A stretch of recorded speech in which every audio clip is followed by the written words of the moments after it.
سوال ہے کہ اگر ایک لڑکا اور لڑکی زنا کے مرتکب ہو جائیں تو تو کیا اس کے بعد وہ نکاح کر سکتے ہیں، اور اگر نہیں کر سکتے اور کر لیا ہے تو اس کا کیا کفارہ؟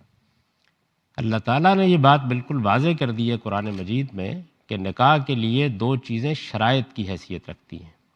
ایک یہ کہ دونوں کو پاک دامن ہونا چاہیے، محسنین غیر مصافحین۔ اللہ تعالیٰ یہ کہتے ہیں کہ کسی بدکار عورت کی شادی کسی عفیف مرد سے اور کسی عفیفہ کی شادی کسی بدکار مرد سے نہیں ہو سکتی۔ حرم ذالک علی المؤمنین، ایمان والوں پر اللہ نے اس کو حرام کر دیا ہے۔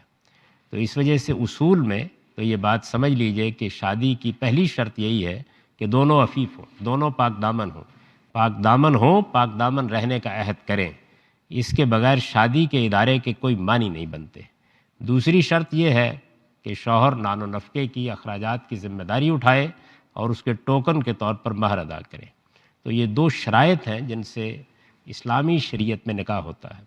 اب جو سوال پیدا ہوتا ہے وہ یہ ہے کہ اگر کسی آدمی نے اس طرح کا کوئی معاملہ کیا ہے یا اس کی پہلی زندگی اچھی نہیں رہی تو اس کی دو شکلیں ہیں۔